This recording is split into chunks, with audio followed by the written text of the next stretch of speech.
काल सीजफायरची घोषणा झाली, युद्धबंदीची घोषणा झाली. हे खरं आहे, दोन्ही देशांनी ते मान्य केलेलं आहे. अमेरिकेने त्यात मध्यस्थी केली, पण त्यानंतरही काही ठिकाणी अजूनही गोळीबार सुरू आहे, अधूनमधून गोळीबार सुरू आहे. मला वाटतं पंतप्रधानांनी त्याला उत्तर दिलेलं आहे. त्यांनी नुकत्याच प्रेसमध्ये सांगितलं की जर तिकडून गोळी चालली तर आम्ही गोळा टाकू, आम्ही कुठेही याची हयगय करणार नाही. मला असं वाटतं की आता एवढं झाल्यानंतर, इतकं त्या ठिकाणी आपल्या सैन्याने जाऊन आत घुसून त्यांना सगळं त्याचं नेस्तनाबूत केलं आहे, त्यानंतरही जर त्यांची अक्कल ठिकाणावर येत नसेल तर मला वाटतं येणाऱ्या पुढच्या काळामध्ये मात्र पाकिस्तानला खरं समजायला पाहिजे.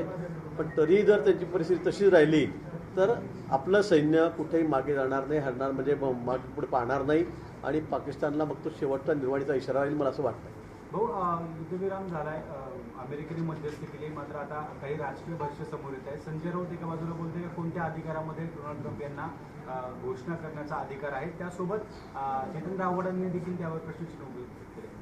मला वाटतं संजय राऊत असेल, जितेंद्र आव्हाड असेल, यांना कामं काय दुसरे, त्यांना कामं काय, यांना असंच वाटतं की युद्ध झालं पाहिजे, मोठी हानी झाली पाहिजे, जीवितहानी झाली, असं त्यांचं काही म्हणणं आहे का? आपल्याला जे करायचं होतं ते आपण केलं. आपलं सैन्याने आत घुसून त्या ठिकाणी त्यांना सगळा धडा शिकवला, त्यांची सगळी स्थळं जी होती अतिरेकाची ती उद्ध्वस्त केली. आता कोणी मध्यस्थी केली असेल, सीजफायर झालं असेल, मला वाटतं चांगली गोष्ट आहे. पण युद्धच झालं पाहिजे, खूप सगळं नुकसानच झालं पाहिजे. मला वाटतं युद्ध, बघा पाकिस्तानने जे केलेलं आहे, अतिरेकाने जे केलेलं आहे, मला वाटतं ते अतिशय चुकीचं झालेलं आहे. तो भ्याड हल्ला करून त्यांनी स्वतःच सगळं युद्धाला आमंत्रण दिलं आहे. आपणही सडेतोड तसं याला उत्तर दिलेलं आहे. पण मला असं वाटतं की यावर अगदी टोकाचंच युद्ध करावं आणि अगदी काय होईल ते होऊ द्या दोन्ही देशांचं किंवा आपलं, पण मागे आणून असंही करून चालणार नाही. काही नुसतं हा दोन देशाचं युद्ध नसतं, जगभरातले अनेक देश आहेत की जे एकमेकाच्या बाजूने उभे असतात आणि मग अशा वेळेला ते म्हणणं ऐकून घ्यावं लागतं. पण मला असं वाटतं की आपल्याला जे उत्तर द्यायचं ते आपण दिलेलं आहे, आपल्याला जो बदला घ्यायचा तो आपण घेतलेला आहे, अगदी आत घुसून गेलेला आहे. आणि आता जर युद्धबंदी झाली असेल तर मला वाटतं इथे काय राऊत आणि काय आव्हाड, काय यांचं अस्तित्व काय, मला सांगा तुम्ही. पण सकाळ झाली की काहीतरी ओरडायचं. ज्या वेळेला हल्ला झाला आणि 10 दिवस झाले त्यावेळेला पण तेच बोलत होते. हल्ला झाला तरी पण तेच उलटं बोलायला लागले. आता थांबलं युद्ध तरी पण तेच उलटं बोलतायत. मला वाटतं या लोकांना दुसरे काही कामं राहिलेले नाही. मला वाटतं दुसरं काही कामं राहिलेलं नाही. ज्यावेळेला देश अशा परिस्थितीमध्ये असेल त्यावेळेला आपण कसं वागलं पाहिजे. मोदींजींनी राजीनामा दिला पाहिजे, अमित शहाचा राजीनामा घ्या. अरे युद्धजन्य परिस्थितीमध्ये तुम्ही काय बोलतात, काय आपण बडबड करतोय का? सगळ्या ठिकाणी तुम्ही राजकारण करणार आहात का? तुम्हाला कळत नाही. संजय राऊत तर दोघांचा राजीनामा मागायला निघाले, म्हणजे डोकं ठिकाणार आहे का त्यांचं? मला वाटतं अतिरेक्यांची गरजच नाही. आपल्या अंतर्गतच असे अतिरेकी आहेत आपल्याकडे की हे ते यांना तर बाहेरचे सांभाळायचे का, हे अतिरेकी समाजाचा प्रश्न आहे खरं म्हणजे. आणि म्हणून लोक त्यांना काही फार मानत नाही, किंमत देत नाही, ते बडबड करत राहतात. दहशतवादी हल्ले अनेकदा बघितले आहेत, मात्र पहिला दहशतवादी हल्ला जो झाला तो महात्मा गांधींची हत्या झाली तेव्हा पहिला दहशतवादी हल्ला झाला, असं काँग्रेसचे प्रदेशाध्यक्ष हर्षवर्धन सपकाळ म्हणतात.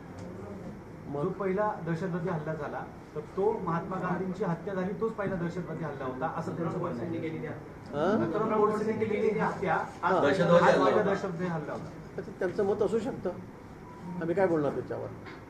आता त्यांना तो दहशतवादी हल्ला वाटत असेल तर तो त्यांचा प्रश्न आहे. आजकाल कोणाचे तोंड कोणी धरू शकत नाही, कोणाला वाटेल तसं बोलत असतात. 72 मध्ये इंदिरा गांधींनी जे काही निर्णय घेतले, मात्र त्याप्रमाणे आत्ताच्या पंतप्रधानांकडनं निर्णय होत नाही. इतर कोणता तरी देश समोर येतो आणि आपली दिशा ठरवतो, असं एकंदरीत विरोधक म्हणायचं. बघा, त्यावेळची परिस्थिती आणि आजच्या परिस्थितीमध्ये खूप फरक आहे. त्यावेळेसारखी आजची परिस्थिती नाही आहे. मी आपल्याला सांगतो, आपल्याला जी कल्पना आहे, आजकाल खूप टेक्नॉलॉजी पुढे गेलेली आहे.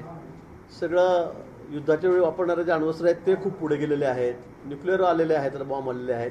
आणि त्यामुळे युद्ध म्हणजे अगदी आणीबाणीचं अटीतटीचंच की बस सगळं निस्त्राभूतच करा. मला वाटतं हे म्हणजे आपला देश आता अतिशय विकासाच्या दिशेने घोडदौड करतोय. विकसनशील राष्ट्र आपण, आपल्याला आपली अर्थव्यवस्था बळकट करायची आहे. आज आपण जगामध्ये सगळं कोरोनानंतर सगळे देश मागे जात असताना आपण अतिशय वेगाने पुढे झालेलं आहे. पाकिस्तान जो गमवायला काय, काहीच नाही. त्यांना खायला रोटी नाही, आटा नाही, त्याच्या देशामध्ये सुई बनत नाही, त्याच्या जवानांना घालायला कपडे ते देऊ शकत नाही, त्याच्याकडे गमवायला काय. पण आपण आता इतक्या वेगाने पुढे चाललेलो आहोत आणि म्हणून अनेक लोकांना आपली प्रगती बघवत नाही, ही वस्तुस्थिती आहे. आणि म्हणून मला असं वाटतं की जर युद्ध थांबलं असेल तर चांगलं आहे, काही यात वाईट काहीच नाही आहे. पण उगाच काहीतरी बोल घेवडे आपली बडबड करत असतात, बोलत असतात, सांगत असतात 2-4 जणं, त्यांच्याकडे फार काही कोणी लक्ष देत नाही. लोकांचा विश्वास माननीय मोदीजींवर आहे, लोकांचा विश्वास आपल्या सैन्यावर आहे आणि ते आपलं काम चोखपणे करतायत. या तुम्ही जरी असं म्हणत असाल तरी पाक हा विश्वास ठेवण्या लायकीचा नाही असं काही विरोधकांकडून आणि कोणाकडून बोललं जात आहे. त्यांनी या सगळ्यांमध्ये करार झालं, त्यांचं बोलणं झालं होतं, तरी देखील त्यांनी हल्ला केला होता.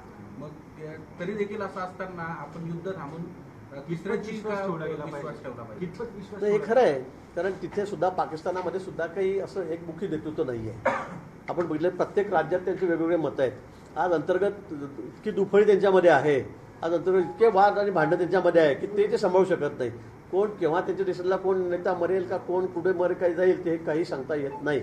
एक वाक्य त्यांच्यामध्ये नाहीच आहे. अतिरेकी आहेत, आयजा आहे, त्याच्यामध्ये सगळे वेगवेगळ्या राज्यामध्ये सगळे स्वयंभू नेते वेगळे आहेत. त्यामुळे मला वाटतं हा विश्वास ठेवण्यासारखा देश नाहीच आहे. पण तरीसुद्धा एक संधी तर आपण त्यांना दिलेली आहे. ऐकलं तर ठीक, नाहीतर पुन्हा माननीय मोदींनी आपल्या सेनादलात 3 सेनादलांनी सांगितलेलं आहे प्रेस घेऊन की आता जर तुम्ही पुन्हा आगाऊपणा केला तर तुम्हाला आम्ही आता सोडणार नाही, आम्ही तुम्हाला कायमचा धडा शिकवू. मला वाटतं एक संधी दिली पाहिजे, ती आपण दिलेली.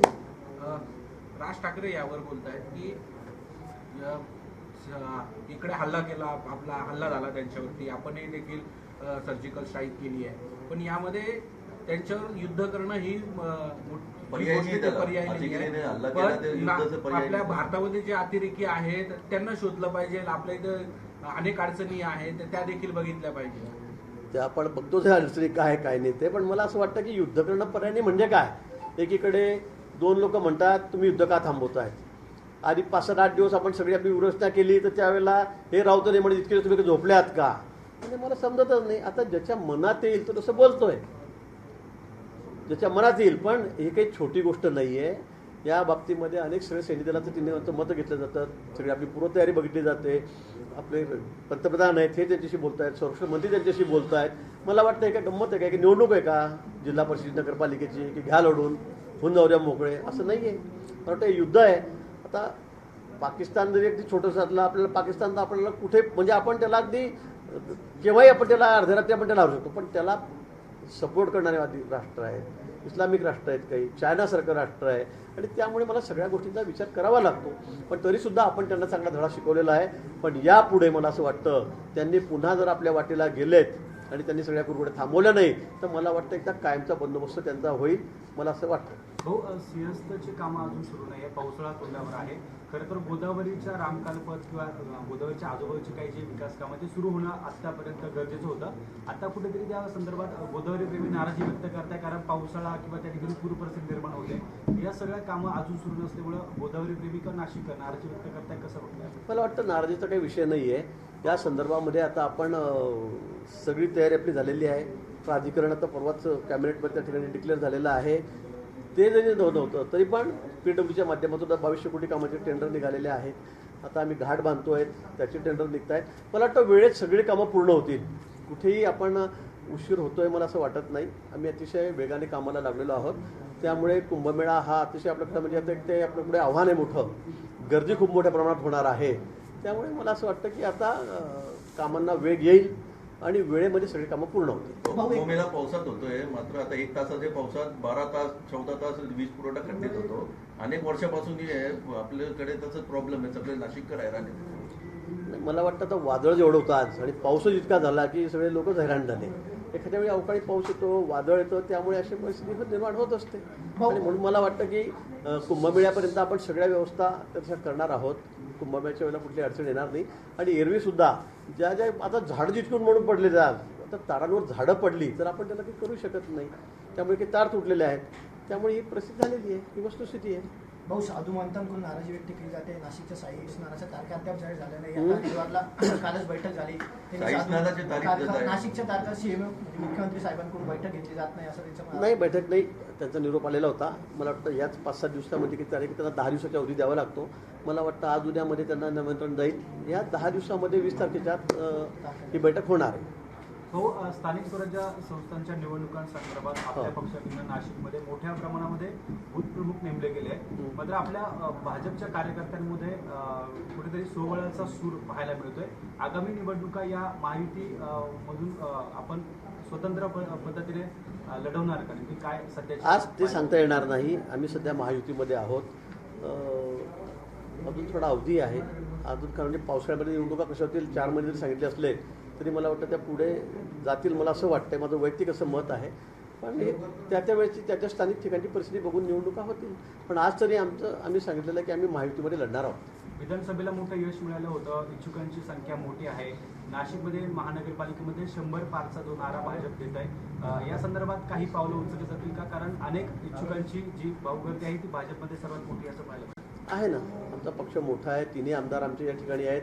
गेल्या वेळी सुद्धा जवळपास 67-68 नगरसेवक आमचे या ठिकाणी होते. लोकांचा विश्वास भाजपवर निश्चित आहे आणि म्हणून मला वाटतं की यावेळेला सुद्धा आम्ही मोठा आकडा, म्हणजे आपल्या सगळ्यांना आश्चर्य वाटेल एवढा आकडा आम्ही त्या ठिकाणी गाठू.